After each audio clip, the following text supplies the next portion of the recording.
जैसे कि आप स्क्रीन पर देख रहे हैं chapter number 13 bank reconciliation statement.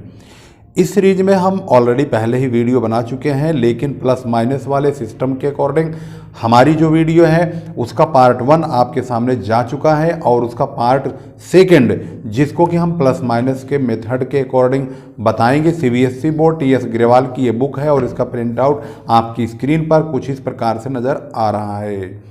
तो आप देख रहे हैं इस वक्त धीरज सर कॉमर्स क्लासेज की वीडियोज और इस वक्त हम question number 4 bank reconciliation statement की प्रॉब्लम को सॉल्व करने चल रहे हैं। जैसे कि आप स्क्रीन पर देख रहे हैं आपके सामने क्वेश्चन नंबर 4 आ चुका है।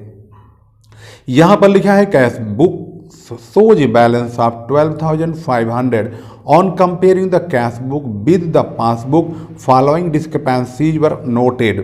यहाँ पर बैलेंस जो कि कैश बुक के अकॉर्डिंग है और वो है 12,500 रुपये 12,500 और इसके मुताबिक आप क्वेश्चन सॉल्व करेंगे बैंक रिकॉन्सिलिएशन स्टेटमेंट।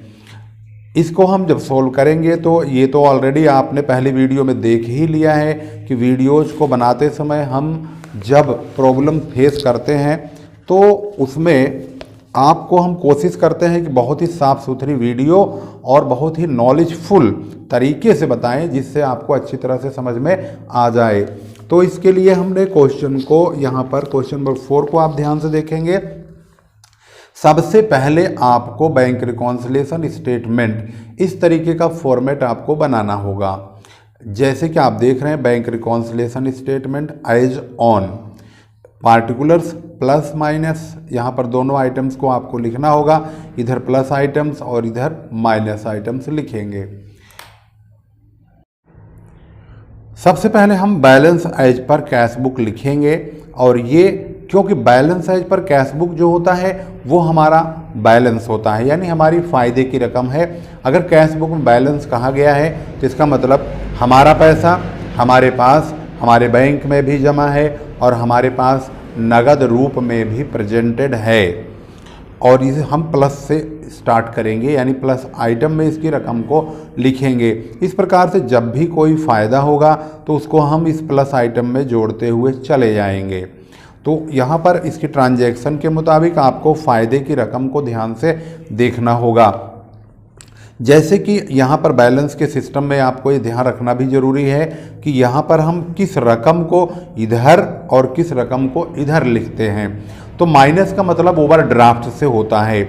अगर balance as per cash book है तो इसको हम इधर लिख रहे हैं, अगर overdraft as per cash book हो जाएगा तो उसको हम इधर लिखेंगे।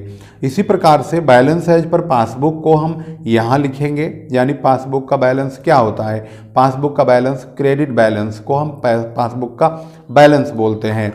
अगर पासबुक का डेबिट बैलेंस बोला जाता है तो हमारे लिए ओवरड्राफ्ट होता है और ओवरड्राफ्ट की रकम के लिए माइनस आइटम्स में ही लिखना बहुत ज़रूरी होगा, यानी कि माइनस आइटम में हम ओवरड्राफ्ट को लिखते हैं जो कि नेगेटिव बैलेंस होता है, जिसे हम माइनस बैलेंस या माइनस आइटम्स में लिखेंगे।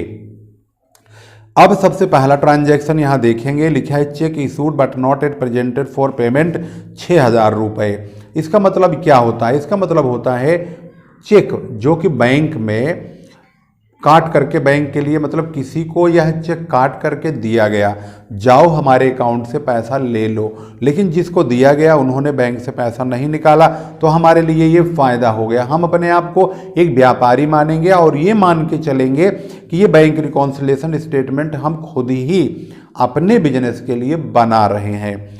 तो जब हमने चेक काट के किसी को दिया, उसने चेक हमारे बैंक से नहीं निकाला, यानी चेक द्वारा पैसा नहीं निकाला, तो हमारा पैसा बच गया और हमें फ़ायदा हो गया।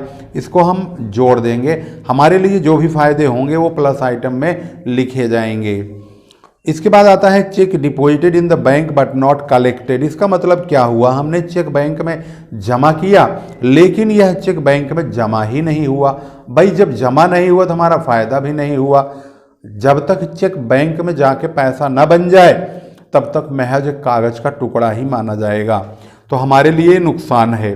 Check deposited in the bank but not collected, यानी बैंक में हमने चेक जमा किया लेकिन वसूल नहीं हुआ, तो नुकसान है, तो नुकसान को हम माइनस की ओर ले जाएंगे। इसके बाद अगली ट्रांजैक्शन है बैंक पेड इंश्योरेंस प्रीमियम 5,000 रुपये।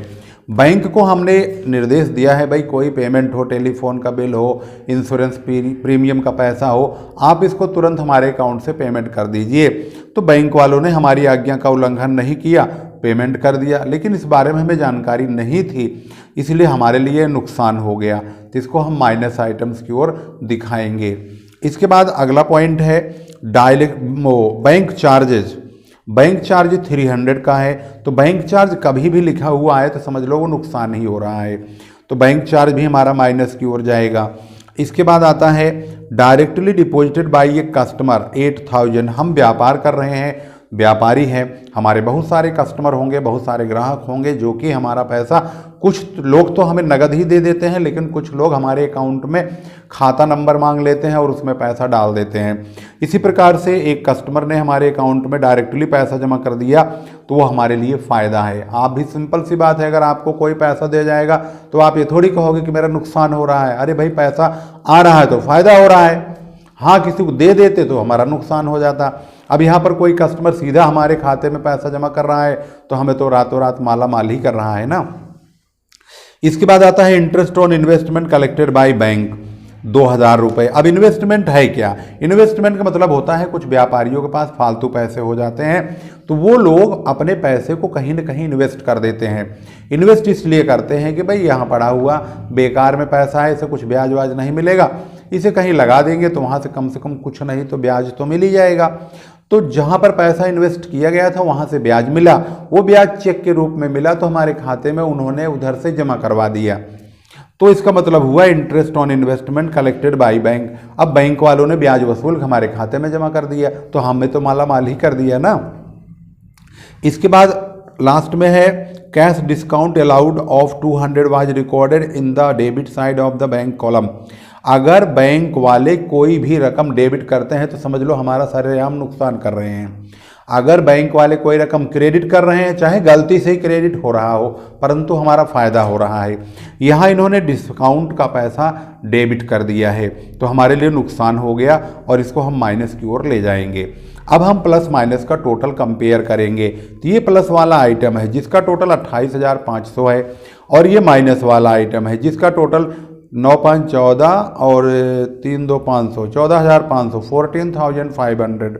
तो हम 28,500 में से 14,500 इतना माइनस करेंगे तो यही कमी वाली रकम यहीं भरेंगे क्योंकि यही कम है।